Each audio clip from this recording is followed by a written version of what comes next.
dore kuva muri 1996 mu Rwanda hamaze kwicwa abanyamakuru 935 bamaze guhunga. Ati benshi bahora kuri Pegasus ariko niki ni cya kiri cyumviriza ku rwego rw'isi. Pegasus ni igikampani cya communication cyumviriza umuntu wese. Icyo nacyo bagishyize muri raporo ngo no mu Rwanda arabo bumviriza gusa nge ntabwo ndimo. Aho bahera rero iyi raporo ya myanya 13 bavuze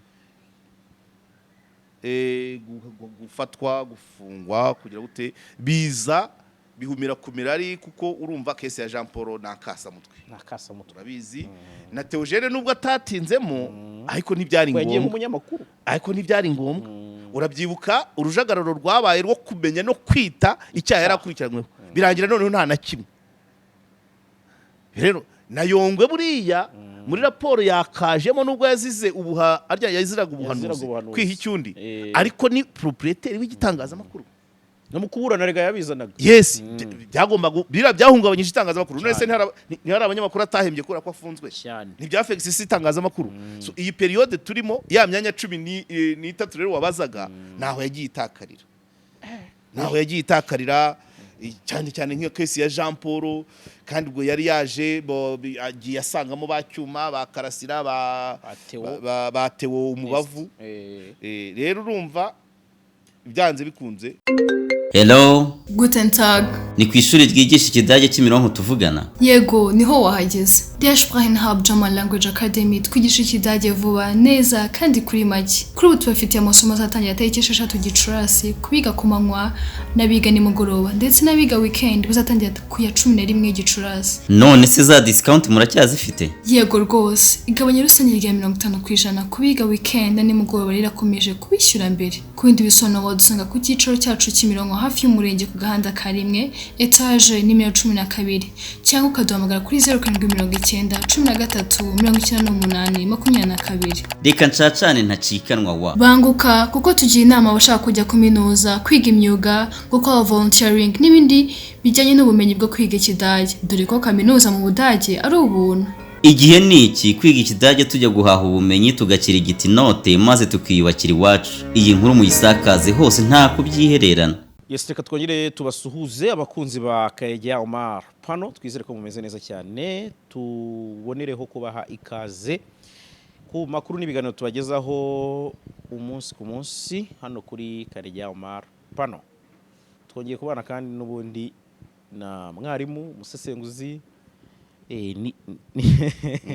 ninjye vuga ni mbera byombi ariko nsanga byarenga bibiri.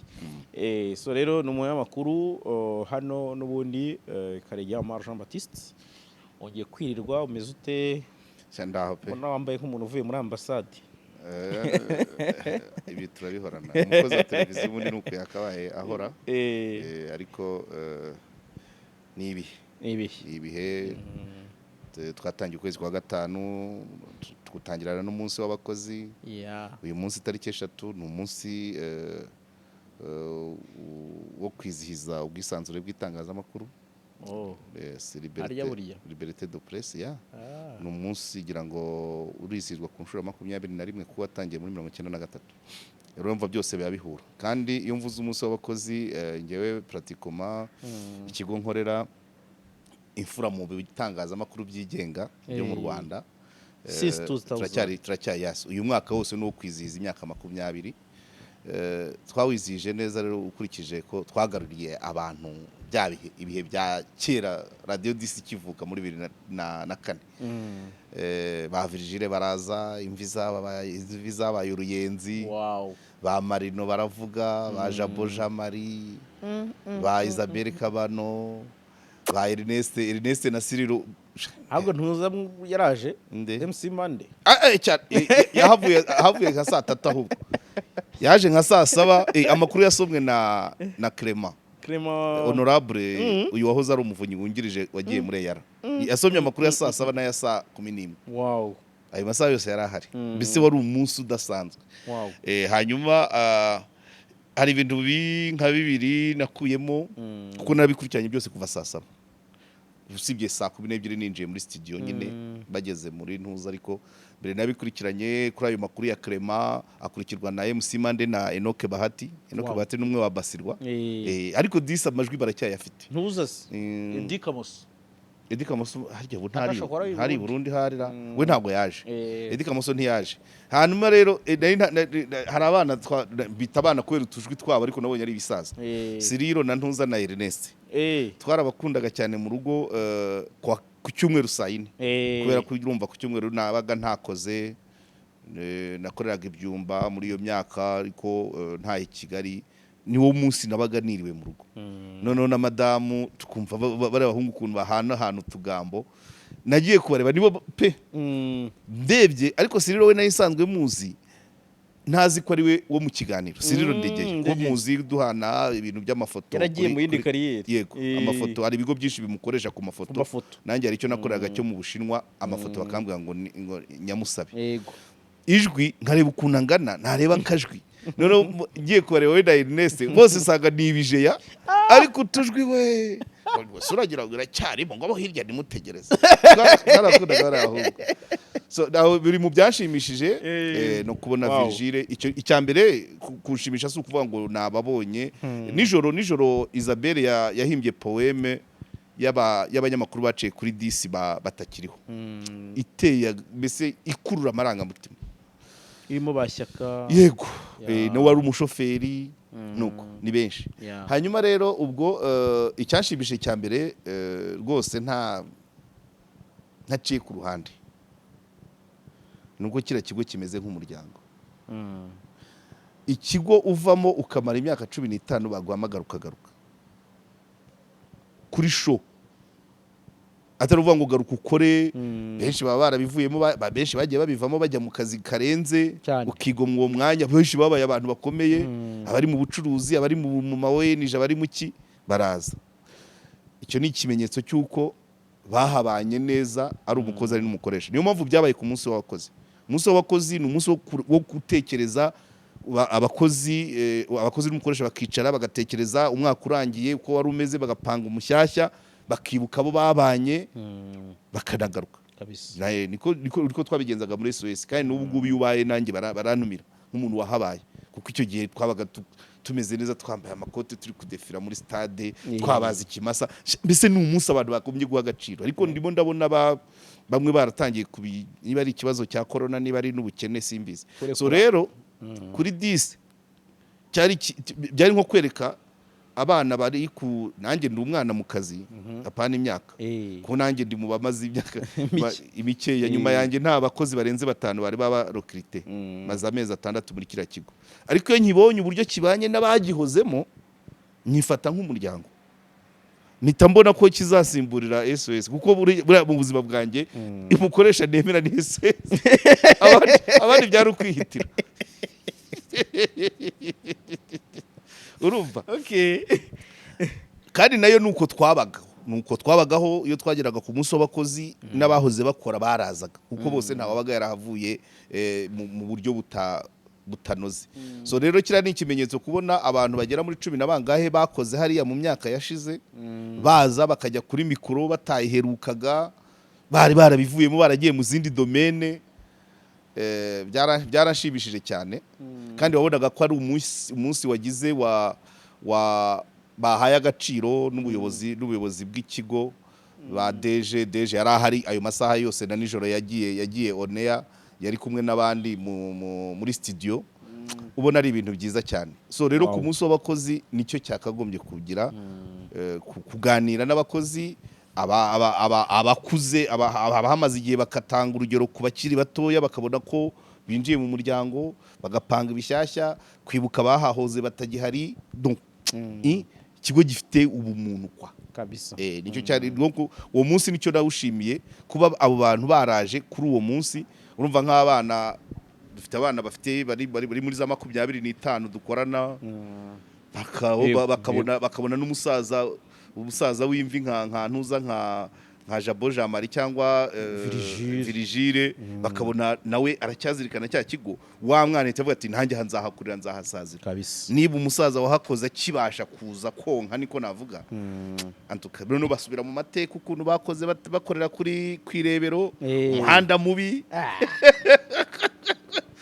imodoka ibwitwara abakozi b'ikigo cyose uri ku muhanda wa Gikondo utarakorwa ndawibuka urumva rero ntabwo babizi ushobora kuba narabitanzemo komantere mu kiganiro impamo ariko ni geste nakunze cyane ni geste nakunze cyane nabivuze oneya kuri televiziyo ntabyara nantunguye sinzi ko uwo munsi bawupanze gutyo ariko nahise mbona ko ari ikigo gifite kizirikana umuntu wese wahanyuze rero ni ibintu byiza cyane kuko hari ahandi uribuka ibintu tubaze iminsi turimo tuvuga wa muntu ubwira ngo irukana buri wabanye umuntu wabwiye ngo irukana ntago wazamutumira mu kirori ngo azi cyangwa ngo umubwire ngo ndafasha ariko ngiye nahise Virigile rwose anyumve na ba Marino na ba Isabelle nahise numva ko ngize nk'impamvu zituma wenda njya mu butumwa cyangwa nkarwara bishatse kuvuga ko ari nk'iminsi 2 cyangwa 3 bashobora guhamagara Virigile gusovada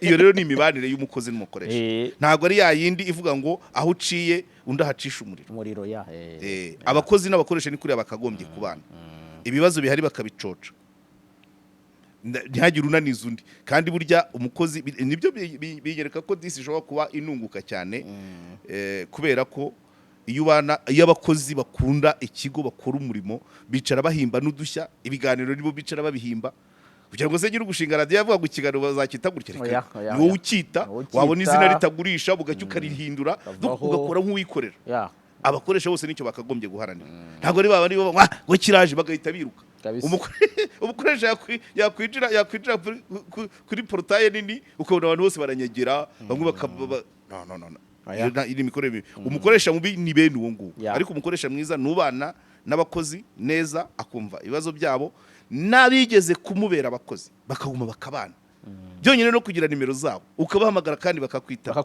Marino we yari muri Swede cyangwa Espagne Swede ngira ngo kandi kubona baro Krema rwose Krema twarahuye kuri escalier n'akamashini yateguriyemo amakuru kabisa script wari umunsi udasanzwe vraiment n'abandi bakoresha barebe urumva imfura mu bitangazamakuru byigenga byo mu Rwanda yabahaye urugero ubwo zindi za petit frère na petite sœur ba Flash bayisango rwose mugabo ntacyo gupfa uri petit frère wa 10 ubwo rero nimurebereho namwe mujye mubana n'abakozi kuriya ni ibintu byiza dushima kuko by the way hari amaradiyo yamaze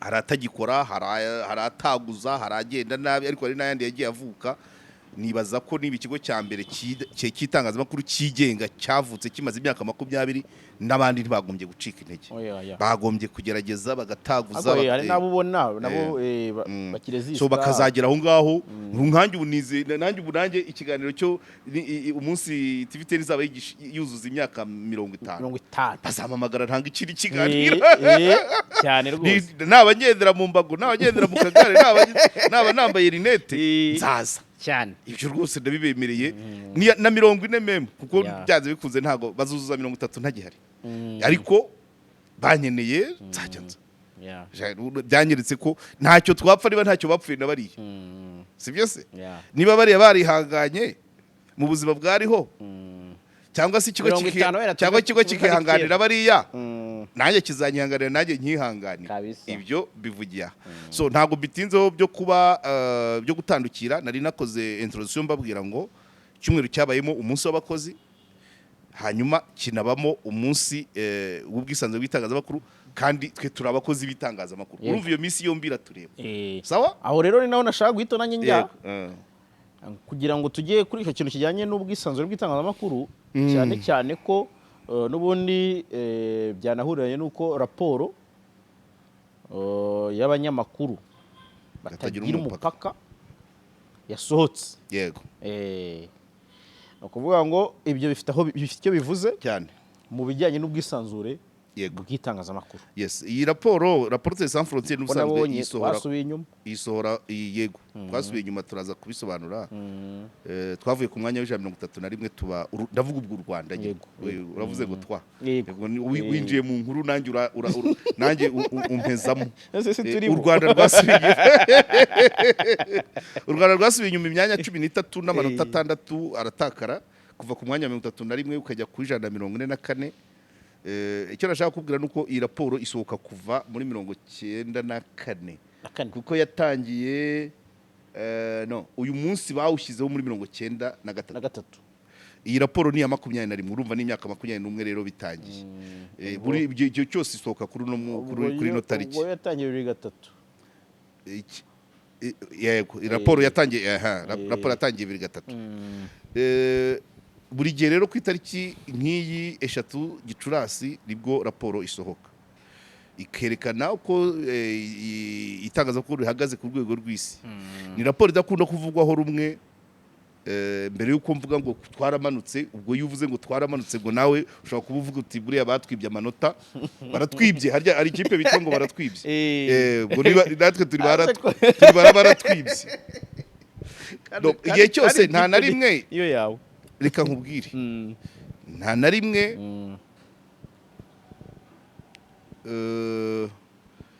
nta muntu wishimira umuntu umunenga, nyamara kunengwa birafasha kugira umuntu agire icyo akosora. Biza n'amajyambere.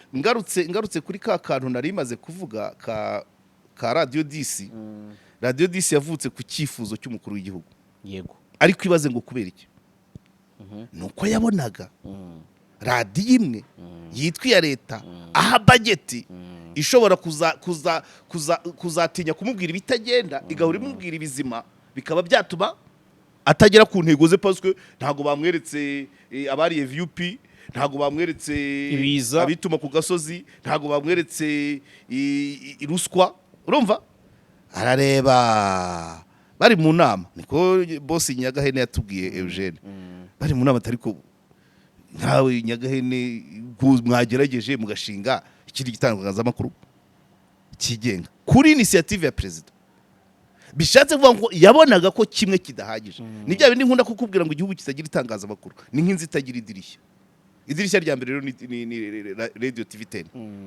Kandi ryafunguwe ku bwa nyirinzu. Yes. Uranyumva? Icyo bishaka kuvuga rero ni iki? Initiative y'umukuru w'igihugu gufunguza ibitangazamakuru byigenga yagira ngo ajye abona nayo makuru asa naho anenga agaragaza ibitagenda nawe abone gufata ingamba cyane, kuko kira cyonyine kiri hafi yaho akorera hasi ntubibona. Nukujya bamwereka dore twafunguye amazi batanze inka, ntuzi niba ari inkodeshanyo nka zimwe za ADPR muri Musanze. Batanze amazi, ntuzi niba buracya abaturage bakavoma. Kuko ibyo bihe habagaho abantu bagenda bagakora ceremony yo kuvuga ngo twatanze amazi, za Bumbogo za Mutete byarabaga, ikamyo igahena hejuru y'umusozi, bafungura vane amazi akaza, ikamyo yataha abaturage bagasubira kubiziba. Yes. Ibyo birajyana na wa munsi n'uyu munsi wo kwisaza bw'itangazamakuru. Amanota tubona uko ari kose turayakira, kandi ntabwo mpamya ko ntabwo umuntu umukuru w'igihugu wagize initiative yo kuvuga ngo ibitangazamakuru byigenga bivuke, radio ya mbere yigenga ikavuga kuri initiative ye, ntabwo nahamya ko aba ari umuntu udashaka kunengwa, kuko ibitagenda bituma abantu bakosora. Hari ibintu hano dufite byinshi ntasubiramo byagiye bikemuka kubera itangazamakuru, ariko iyo dufashe ibyavuba hano, iyo urebye ejo bundi inkubiri y'ibyapa bya 40 ingahe, iyo urebye umusoro ku butaka, iyo urebye hari byinshi, iyo urebye n'iri tegeko bagiye kuvugurura ry'umuryango, naryo nukubera itangazamakuru ryagiye ribivugaho cyane. So igihugu rero kidafite itangazamakuru ni nk'inzi itafite idirishya no mu butabera. Hanyuma rero uti mwasubiye inyuma, nanjye ndimo. Yego. Iyi raporo kimwe n'abandi Reporters sans frontières, hari umugabo umwe wigeze kuvuga ngo ni Reporters without borders. Ku itariki nk'iyi turi muri Remigo 2016. Umugabo umwe yaravuze ngo ni Reporters without brain. Kandi ntabwo ari umugabo woroheje. Afite mukuru uba ku mihanda, wa wundi ntinya cyane. Umuntu rero wavuze ngo yabivuze kuri mikoro, yasabye ijambo nk'ibi ngibi ngo bya reporters without brain ku munsi nk'uyu uyu nguyu tura ibi birabera muri Onomo byabereye Remigwi icyo gihe uwo mugabo arahaguruka avuga ngo ni reporters without brain urumva ko we na mukuru we nuko babibonaga kuko na mukuru we ntajya avuga ibitandukanye n'ibyo savuzweho byinshi ariko ari raporo za Reporters sans frontières Human Rights Watch Amnesty International ko bagenda bareba aho bitagenda transparency yes benshi bagenda babifata hari ababise ngo n'abashomeri bakora raporo kandi baba bafashe umwanya bagakurwa ubushakashatsi noneho ugasanga nubivuguruza ntakoze ubwe ngo yerekane iyindi image cyo korashima ko tumaze kubyumva kimwe nk'abanyamakuru b'abanyarwanda ubwisanzure chaque pays sa presse niko muri Pax Press bavuga cyane cyane Robert Baudouin coordinateur yego chaque pays sa presse n'ibihugu bikorerwamo zira raporo nabyo hari ikitavugwa bifite agahugu n'umuco agahugu umuco nk'ubu Bubiligi buba buri Bubiligi ko nigeze kujyayo nk'amezi nkamara nkayo nk'amezi abiri iyo ndebye nk'isuku turi bari imbere cyane kuko haracyari ibiti byo kunyaraho haracyari ibiti byo kunyaraho haracyari kunywera itabi mu ruhame yo cyane n'umwavoka arahita umwavoka w'umudamu anatwite yambaye toje n'agasigara imbere y'urukiko ibyo hano uzi ko byacitse amashashi aracyahari ariko ntabwo umunyamakuru wo muri icyo gihugu yavuga ngo dore aho banyara ku muhanda so buri gihugu kigira umuco wacyo icyo ni kimwe rero twebwe mu Rwanda itangazamakuru ryaho rigenda muri iyo mudu amateka umuco nicyo mwuka bwira amatorero nticyabura ibyo rero niyo mpamvu kuva ngo twamanutse ikirere uko kimeze twamanutse eka banze ndebe ibyo barebye mu bijyanye n'umwuka environnement itangazamakuru rikoreramo bavuze ko mu Rwanda amateleviziyo turagenda kamwe nibyo sibyo cyangwa se biri hagati bati amateleviziyo menshi n'ay'abantu bo mu ishyaka riri ku butegetsi ndumva niyo nkoreraho ahangaha ntabwo yarisimbuka none se yavutse ku bwande n'iyandi ku bwa chairman iki ni yego niba ari icyaha itsoke ariko nabyo babishyize muri raporo akantu rero kagize cyane nkunda kuvuga bati ibinyamakuru byinshi byishyiramo umuziki na siporo kugira ngo byirinde ibibazo akoko niko 120%. Ariko icyo batavuze harimo kwirinda ibibazo itangazamakuru muri abanyamakuru ba siporo baba batuje kandi babona n'amafaranga cyane aba showbiz entertainment sport ni buri ntiteranya kandi imbeho ariko icyo bibagiwe muri raporo ntabwo ari uvuga ngo nukugira batagira ibibazo ahubwo ni nabo babona amafaranga kuko ibigo byinshi bitanga amafaranga biyatanga mu biganiro nk'ibi ariko ubwo turaje kugira ngo ikiganiro cyinjiza ni ikiyi domaine siporo n'umuziki entertainment ahubwo icyo twakibajije nabo bakashyize muri raporo kuki dufite kuki majorite y'abanyarwanda bakonsoma ibiganiro bya siporo na muziki abo rero nibo ubusesenguzi ntibabukurikire Joseph igaragaza ikibazo kiri kuri audience nuko n'ubundi ntago wazana product itarabakonsome cyane rwose niba rero product ya musique showbiz na siporo ari bakonsome ikabona n'abaterankunga uheze uwo wabujya hehe wahinga ibijumbo utazabona abaryi babyo mishwi urahengeka icyo rero niko kigomba kumera nta ahubwo twagombye kwiga ngo audience imezite ibyo nashaka kuvuga Joseph ubushize igihe twari Nyarutarama yaravuze ati inkoko uhaye ibiryo wavanze indagara ibigori byavuye hehe Tanzania hehe ikarya igashisha mu mezi abiri kabigize ibiro 3 byayiguye neza uzakomeza uzane bya biryo cyane nujya gutsimbara ku nkoko y'Inyarwanda wahirira kimari n'urudega cyangwa yirwa itoratora ikamara umwaka ifite ikiro n'inusu cyangwa amagarama 800 uzahitamo iyihe igira ibiro igira ibiro ibiryo ikunze nibyo uzayiha. So ubwo rero audience niyo kibazo, ntabwo ikibazo ari guhitamo siporo. Ntabwo abantu bakunda inyama ngo uzane ifu. Voilà. Habwo urazongera. Iki rero nuko nkibona, akandi bavuga bati igihugu kitarimo ikinyamakuru na kimwe cyandikwa ku mpapuro. Ibyo nibyo. Habuze ko byashize. Print nazo ibyanyuma nimvaho. Akose buriya print ntabwo yabifite ahantu ihurira n'iterambere. N'iterambere ariko se koko ugiye mu bushakashatsi ni nka bya byo kuvuga ngo tubaza ngo amategeko yacu ajyaho ate cyangwa abaturage bayamenya bate, bavuga ngo asohoka mu igazeti ya leta. Abantu bafite access ku igazeti ya leta, ubushakashatsi bugaragaza ko ari bangahe statistique. Nanone hano rero iyo uvanyeho iyo print zivuyeho, print umuntu waragendaga muri gare ariko se umugenzi akakigura 500 cyangwa 1000 akagenda gisoma kugera icyangugu akaba arakirangije aguhaye cya gihumbi. Nukuvuga ngo cyangwa se ukakimuha umuhinzi w'umuceri yamenya ko hari ubwoko bushya bw'umuceri byasohotse mu nkuru akajyana mu murima, yajya kuruka akagisoma. Byari pratique cyageraga henshi.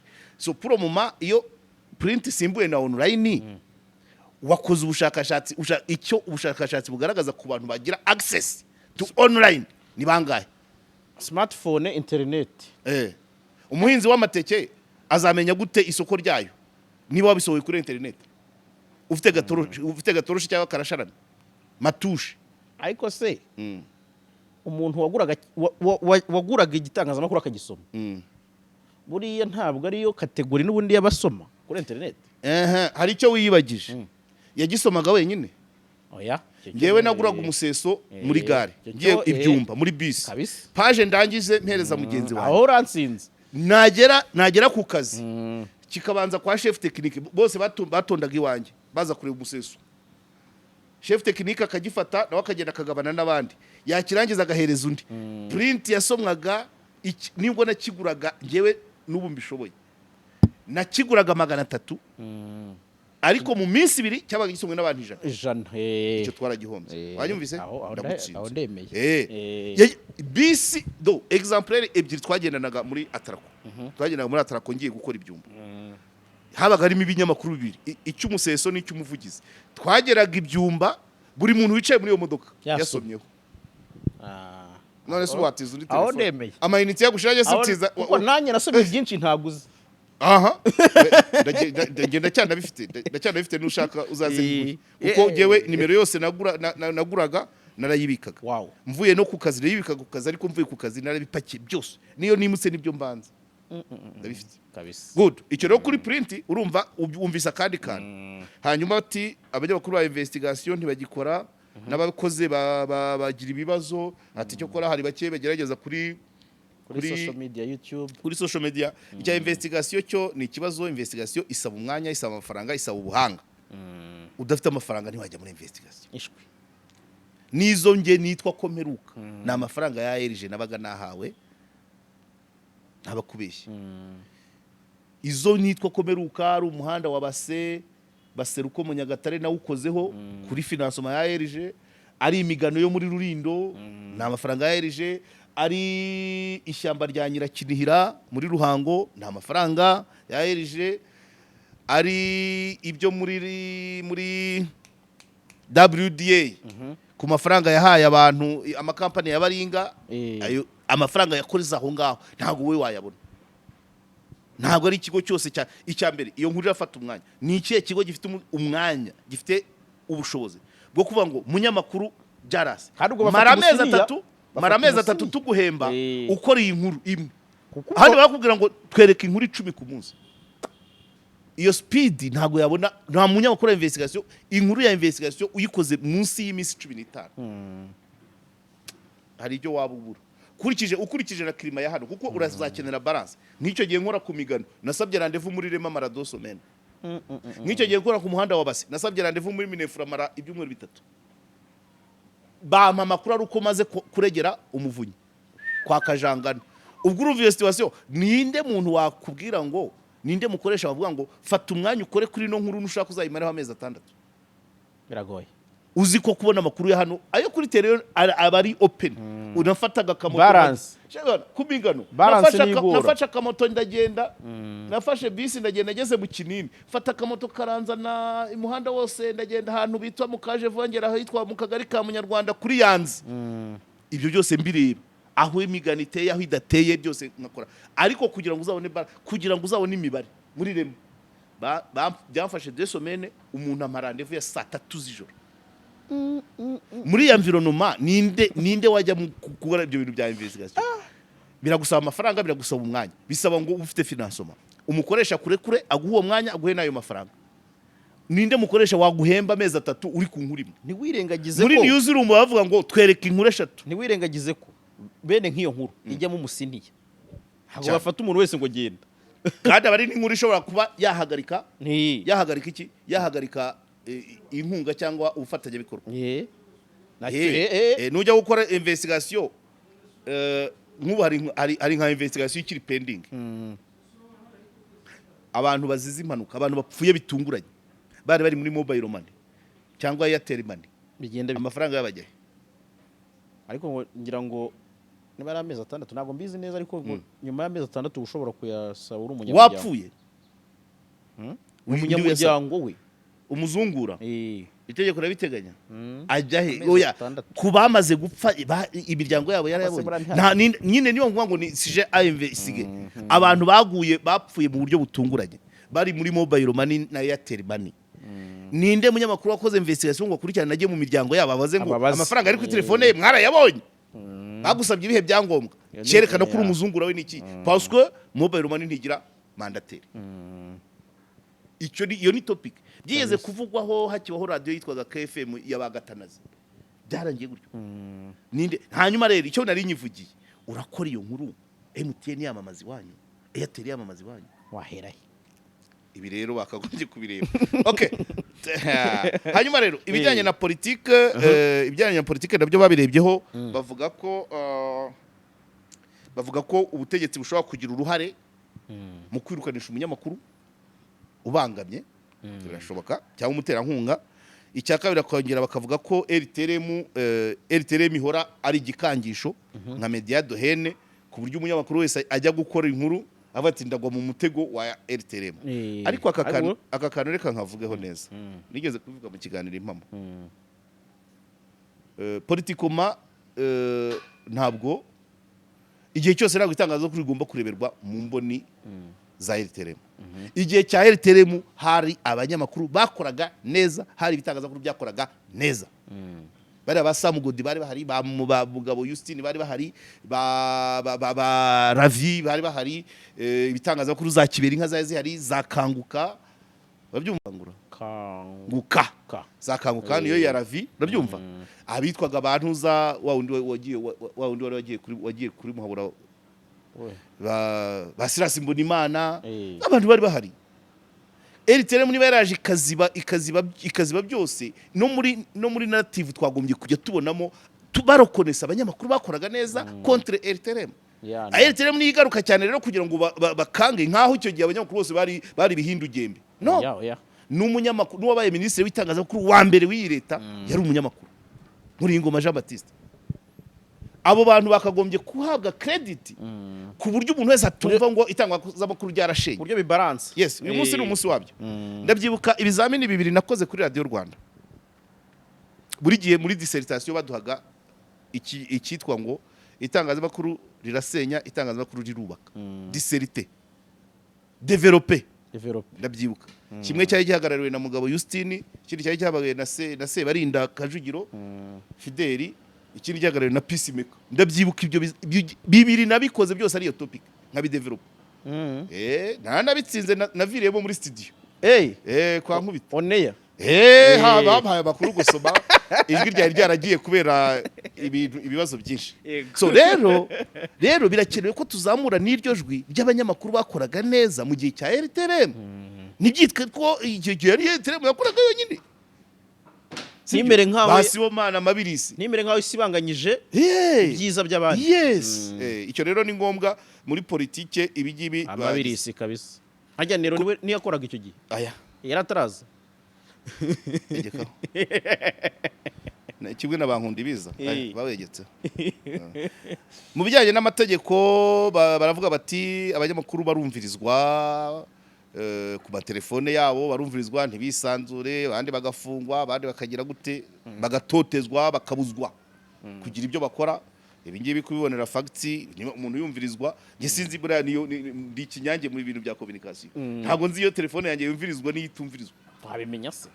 Oya bajya bambwira ngo hari uburyo yumva iyo ihinduye ijwi hari igihe, ariko si kenshi, mu cyumweru ni nka kabiri nabwo iminota 15 kandi ngiye kunyumviriza rwose nko kwiyumviriza ntacyo ubukoze.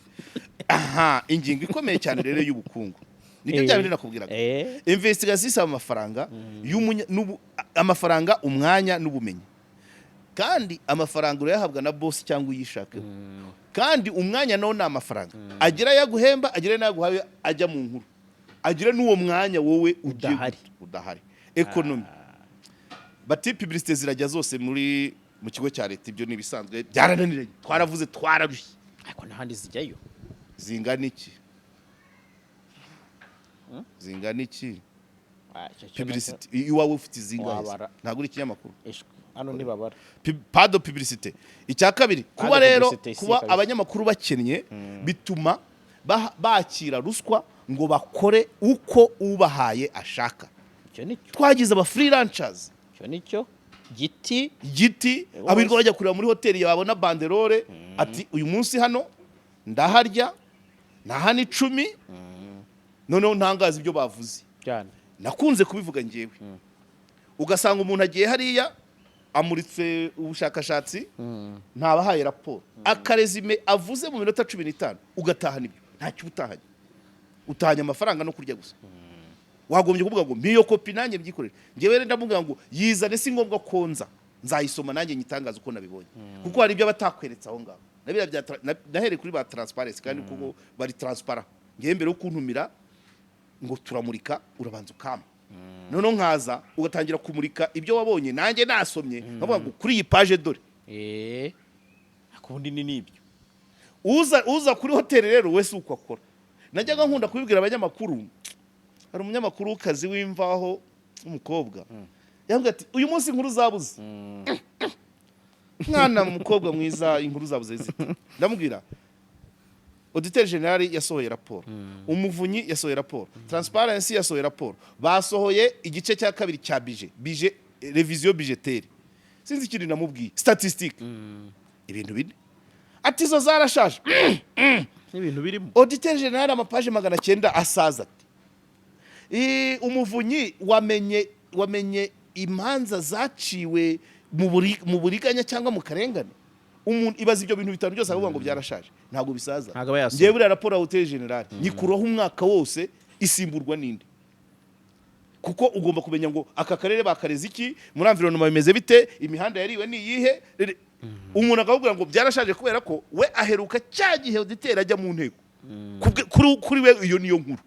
Wanyumvise? Nibyo yabaze. So rero hakabona intimidation. Icya kabiri, ubwo narimo nkwereka uburyo bwa bukene butuma abantu aho kuba ba freelance bahinduka ba freelancers, bakirengagiza inkuru kubera ubushobozi, akanga gufata umwanya. Ngewe urumva izo raporo zose nkubwiye amazina ndazimprima ku mafaranga yanjye, noneho nkajya nsoma hard copy page ku yindi. Uyu munsi niba nakoze ku karere ka Bugesera, kimwe gitanga nkakora kuri Gatsibo, ejo bundi nkakora kuri RTD, ejo bundi nkavuga REB. Nuvuga ngo wa mwanya muke ya mafaranga ya ntayo ajya muri ceremony event or mu bintu ngewe bintu nzira ama event. Event ntabwo ari inkuru, keretse wishyuye publicity, ni public reportage. Event ni public reportage.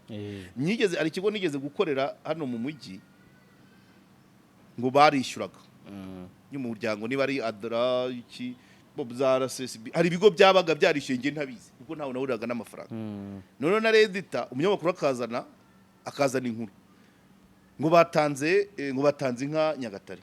Umunyamakuru agahurutura nkabaza wabajije abaturage bo niba ari bo bahisemo inka, ngo yango ni inkuru y'umufatanya bikorwa. Ndabwira please edita w'abafatanyabikorwa si njyewe, yishyire uwayigutumye. Ntugaragaza uruhare rw'umuturage mu cyo yahawe, uranzanira igikuru gusa. Bukeye ndongera maze kuva kuri icyo kigo, reka mbivuge, RSSB ijya gutanga inka Ishyorongi, bishyize hamwe batanga inka enye. Ikigo kingana gutya, buri muntu yatanze angahe se, barabimisha. Basanga umunyamakuru wa hahandi nahoze nkora, n'icyo gihe mpakora yari ahari. Ndavuga se ubu uherekeje abantu bangana gutya baje gutanga inka enye, ntibakubwiye contribution biti. Ngo nabafatanyabikorwa, ibyo bintu nkabyanga kubi. Cyokora nanjye hari iyo bigeze kugira, hari police ku gihe cy'Abadege muri Central Africa, sinza igikorwa bakozeyo. None mbaza Abadege, mwari bangahe? Iki gikorwa kuko urumva niba sari nk'inzenye hari cyangwa inka, ndamaza kugira ngo menye ngo ubwitange bwa buri wese, nambwira umubare ngafata agaciro, nagomba gufata agaciro k'ibyo batanze, nagabanya umubare w'ababikoze. Arambwira ati we yatumubare si ngombwa. Donc urumva icyakabaye ruvuga ngo abantu uravuga ngo batanze iki, ushobora no gusanga bagitanze mu bintu by'ibisagukira, by'insagurira, kuko icyo gihe nk'Ishyorongi twari twahuye, bari batanze inka enye, ngira ngo enye zisanzwe.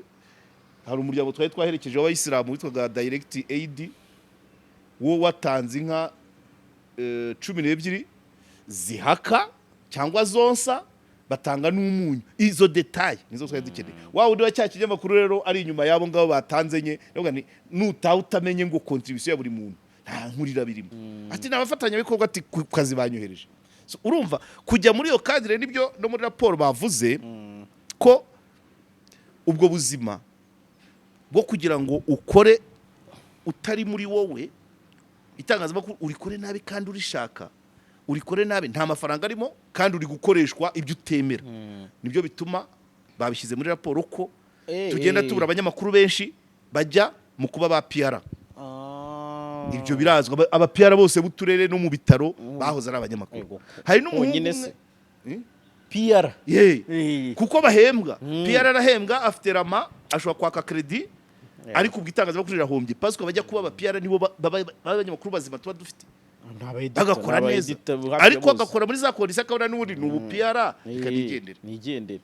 Hari n'umuhungu wabimbwiye, yakoraga mu kigo cya leta ariko yareze itangazamakuru, akora muri RBA, ariko nawe mudu yaho n'ubundi idatuma akora uko yagakoze. Avamo ajya mu kindi kigo cya leta, ati afazare aho kugira ngo mbe mu bintu ntabikora neza, ntabikora uko nshaka, ateka nigire mu bindi. Muri iki rero ndumva nta wagihakana cyo kuba abantu bava mu itangazamakuru bajya mu PR. Aba bahanga bafite n'ibipapura, kuko muri leta ho n'igipapuro. Yego, aba bahanga bafite ubushake, bafite ubumenyi, iyo habaye gusohoka na chief editor wanjye aherutse kugenda wangu mu kwezi gushize ibaze. Yo nabo nabereye aba editor baragiye za Karongi, baragenda za Nyagatare, baragenda yewe. Iyi raporo aho ntacyo wavuguruza kuri no raporo. So noneho jewe nta umuntu wambere chief editor ukiri mu itangazamakuru n'umwe mu myaka umwe. So urumva rero ni ikibazo itangazamakuru, ibyo byose nibyo bibazo. Baragenda babahanga ukumva bagiye. Hanyuma ku bijyanye na socio culturelle bakavuga ko nicyo cya kinini kubwaga ngo umuco n'amateka ibana iki gihugu ko kiri. Sinzi niyo mpamvu ugibona nta byagorana kugira ngo umare umunsi uri umuntu uri public speaker, byagora kugira ngo umare umunsi utavuze ijambo genocide. Kurivuga si ukurikunda, kurivuga nuko iki gihugu kibayeho. Donc ubuzima bw'iki gihugu byose ibyo wavuga byose hejuru ya 80% ni genocide. Niyo mateka yacu. Raporo rero yo iravuga ngo genocide ngo yabaye igikangisho ngo kugira ngo abanyamakuru batajya bavuga. Antuka aha mu Rwanda kuhakorera mu mitekerereze yawe, mu mikorere yawe, genocide itagaruka nibura gatatu ku munsi mu byo ukora ntacyo wakora. Kuzirikana ibya jenoside yakorewe abatutsi igihe cyose icyo ugiye gukora cyose ukabanza ukavuga ngo kuko ubumwe n'ubwiyunge bukomoka kuri jenoside yakorewe abatutsi. Mina ubumwe memushozi na za minisiteri twagize na za kubaka imidugudu y'abacitse ku icumu rya jenoside yakorewe abatutsi. Urakubyumva? Ngira ikindi kintu wabona hataje mu Nyabarongo se ntiyatayemo abantu. Donc ayo ni amateka socio-culturel y'igihugu. Raporo iravuga ngo jenoside yabaye igikangisho ku banyamakuru mu Rwanda ngo kugira ngo kuvuga ku buryo nta ukoma rutenderi ariko no mu Rwanda n'umucuruzi ntago wahakorera utazirikana jenoside yakorewe icyo ayo niyo mateka yayo. Ushobora gusanga no mu kindi gihugu ni nkuko nka Isirayeli ushobora gusanga utakwibagirwa ibirenge aho Yezu yanyuraga Yerusalemu, sibyo se? Ni nkuko Uganda wenda kwakorera utakwibagirwa wenda na Mugongo cyangwa Liberation ibintu nk'ibyo. Hano rero mu Rwanda jenoside igomba kugaruka cyane aho nta n'umuntu ndumva mbese uri umuvuzi ku munsi wakabivuga kabiri cyangwa gatatu. Rero raporo ikavuga ngo byabaye igikangisho ariko ni nka ntuza ni nko kuvuga ngo kora ibyo ukora byose ariko please sigasira ubumwe bw'Abanyarwanda. Urabyibuka ibyo abakono bari bazanye. Yego. Urabyumva? Byose ntibibura. Ni byose mu mashuri mu bucuruzi byose icyo kigomba kugaruka. So kuba umunyamakuru rero yakwigengesera paraporo y'amakuru y'amateka paraporo y'umuco wacu kuko twebwe ibintu byose mu Rwanda ntabwo ibintu byose bivugwa. Ejo bundi Dashimu niwe sinzi umuntu yavuze ati umunyapolitiki yabanje umugore reka mere uko yabivuze yavuze ati umugore iyo akubwiye ngo yego no iyo akubwiye oya biba bishoboka, iyo akubwiye birashoboka aba ari yego, iyo akubwiye yego aba atakiri umugore. Abihindura ku munyapolitiki avuga ngo umunyapolitike iyo avuze oya ni iya nyuma, iyo avuze birashoboka oya y'umunyapolitike aba atakiri umunyapolitiki, ntabwo ahakana. Noneho birashoboka ye umunyapolitike arapendinga yego ye aba ari oya. Noneho birashoboka akaba ariyo ubundi nicyo gisubizo cye. Ibi mbivugiye iki? Mbivugiye wa muco wacu. Muco wacu unumwana ubwe esha mwari iki ibiryo byara ugarya hese hano hirya no mu muhanda na jese muntu musaba rifite ngo ukagira ngo agiye muri ako kanogo neza ntarenga metero 100. Iyo niyo communication yacu. None ushaka ntabwo imiterere y'Abanyarwanda ntabwo iyo ubaye inkotsa bavuga ko utari umunyarwanda. Muri psychologie bavuga ngo umunyarwanda ni secondaire emotif diuka donc ntabwo umunyarwanda ntabwo ari primaire ntabwo ari emotionnel. Ibyo byibagirwe none na jenoside yakorewe abatutsi yarabizambije. Abantu bose babaye abafilosofe muri environnement. Ntabwo ari umunyamakuru avuka muri environnement, ntabwo ari inkotsa. Noneho nabagiye gusaba amakuru si inkotsa, nabagiye kuyaha si inkotsa. Ubu ni umuco wacu.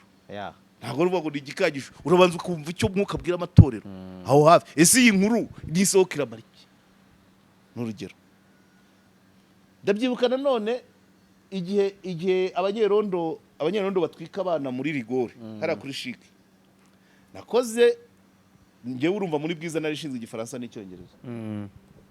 Yari inkuru ya ntuza urumva kandi audience igifaransa n'icyongereza no audience international ububwira mu Kinyarwanda inkuru zayo zasohotse ngisha imiti binama Badege yari inshuti yanjye umuvugizi wa polisi icyo gihe yabanaga neza n'itangazo ntabwo ari inshuti yanjye ngenyine ni nk'uyu nguyu Rutikanga.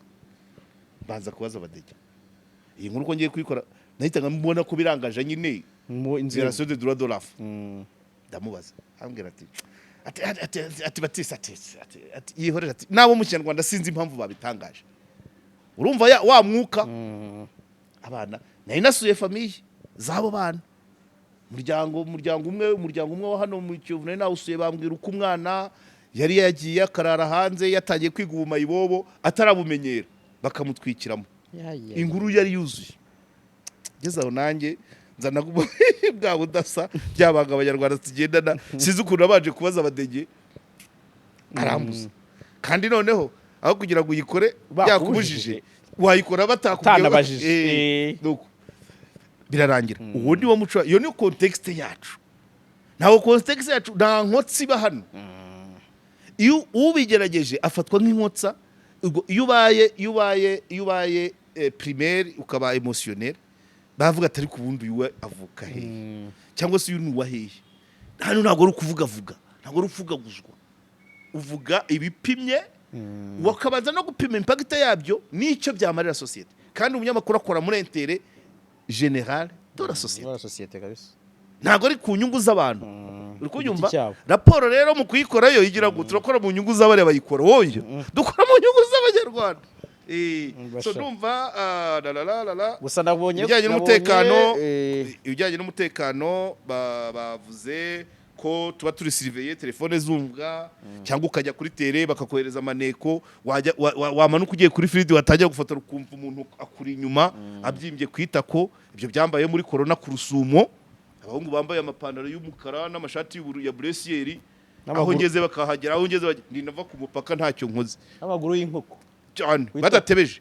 oya nta kaguru nabonye ariko ntago abatebeje ntago abatebeje nawe urabyumva icyo ateberejeho uracyumva icyo gihe byarabaye muri corona rwose samugode wari watwohereje ibyo bibaho hanyuma kuba bagukurikirana hari naho bageraho bagusibisha ibintu kuri kesi y'abanyahenda byibuka meya wa Gasabo hari umunyamakuru yigeze gusibisha ibintu yari yafashe hari indi kesi yigeze kuba mu Bugesera hari umugabo niba ari umurinzi w'igihango utaravugwagaho rumwe umunyamakuru agiye nawe amaze kubufata interview babimusibisha ibi rero rwose nibisanzwe so bakasoza bavuga bati dore kuva muri 1996 mu Rwanda hamaze kwicwa abanyamakuru 935 bamaze guhunga ati benshi bahora kuri Pegasus ariko niki ni cya kiri cyumviriza ku rwego rw'isi Pegasus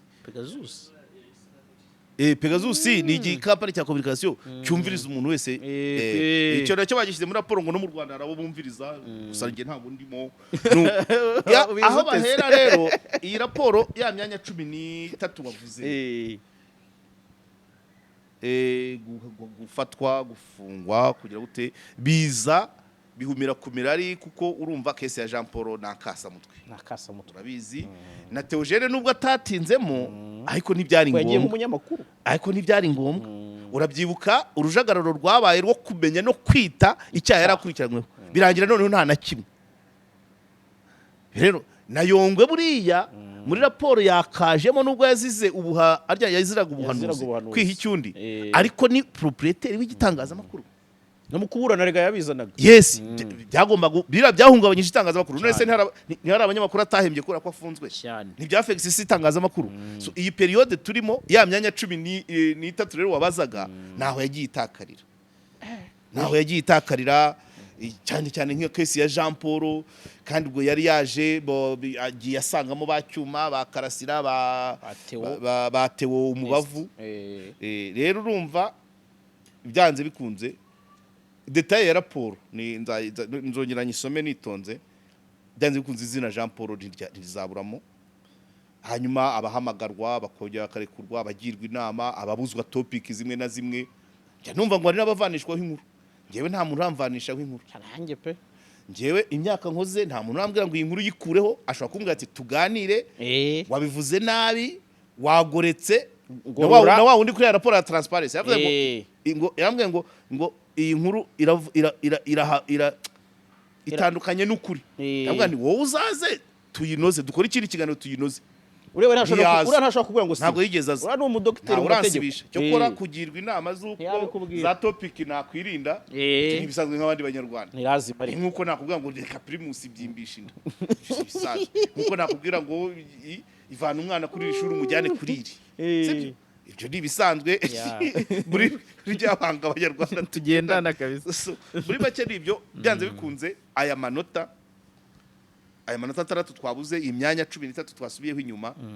Jean Paul arimo, Theogene Manirakiza arimo, Yongwe Apotre Yongwe Harerimana Joseph. Ubwo muri raporo nabonye hari ahantu bashyizeho akantu kameze nka algorithm. Harimo na buriya na case ya Ntwari, harya Ntwari ivuga mu kingwe ryari.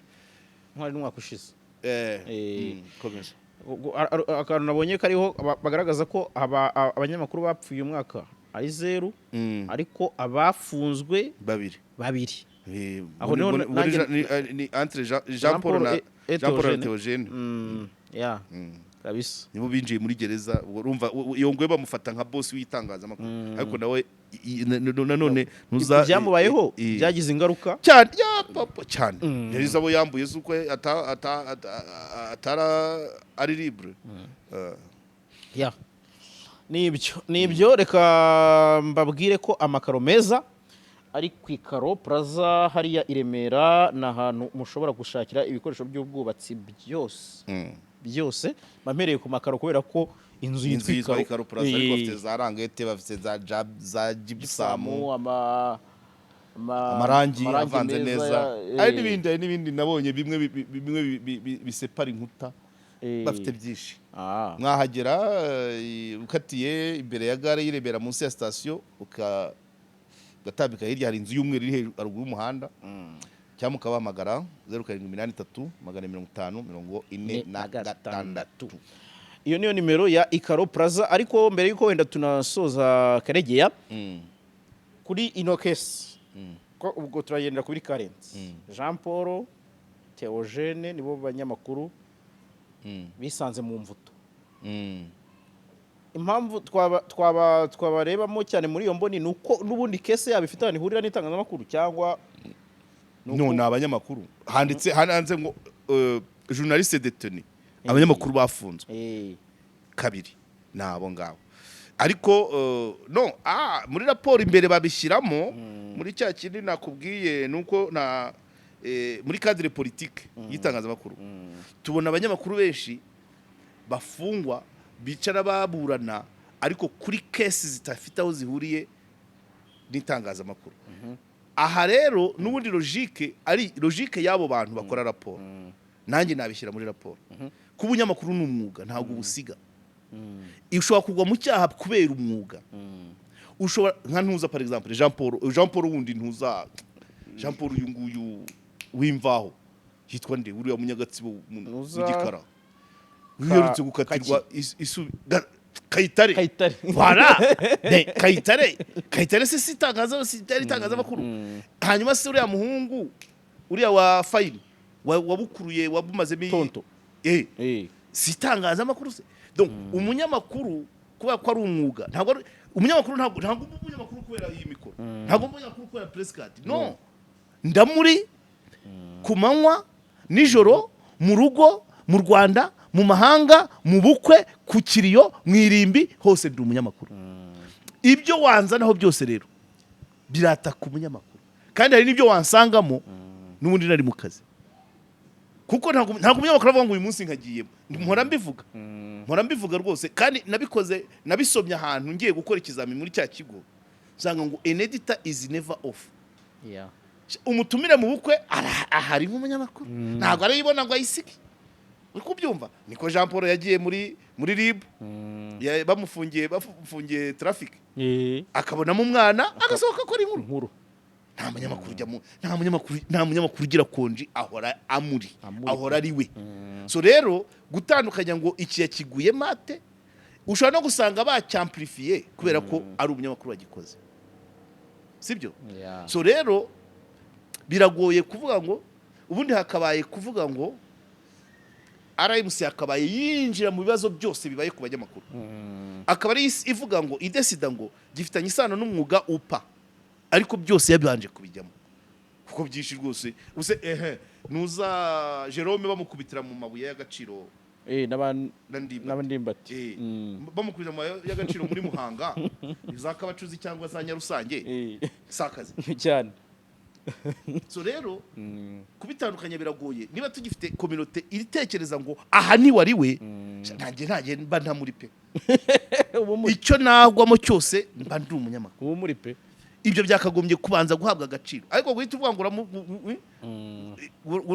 bigeze kuvuga ngo Bertrand umwe ufite isura nk'iya perezida wa Sudani y'Epfo Ejambo nawe zigeze gukubitirwa mu kabari harira ngira ngo yagiye ari mu igihe cyose ntabwo no mu bitaro serum ikurimo nzi n'uwari koza ari muri gereza yoherezaga inkuru da uw'insinda ariko hari n'uwatanze interview imageragere kugira ngo ubyumve noneho nta na rimwe umunyamakuru yamburwa nta gihe na rimwe aba atari we ntabwo agirwawe nawe na mikoro ntabwo agirwawe na kamera ntabwo agirwawe na press card ntabwo agirwawe na ordre de mission ya boss igihe cyose umunyamakuru aba ari umunyamakuru yego karege nyemerera nsoreza aho ngaho ubwo twizere ko abanyamakuru uyu munsi baza kuyizihiza neza no bazirikana bagenzi babo bafata ingamba ntabwo bigomba kugomeza gutya erega nubwo ari imyanya 13 ntabwo ari byo kwikomanga ku gatuza ni mike se biri inyuma ubwo se isura y'igihugu ihangira iki cyane so ndagushimiye rero reka nsoreza aha ngaha dushimira ababa badukurikiye bakarangiza ikiganiro abantu nyamara bakora comment ku kantu kanyuma twavuze abo ngabo rwose barabikurikiye na boss w'Ikaro Plaza agera ku kanyuma ndagushimiye yego asante sana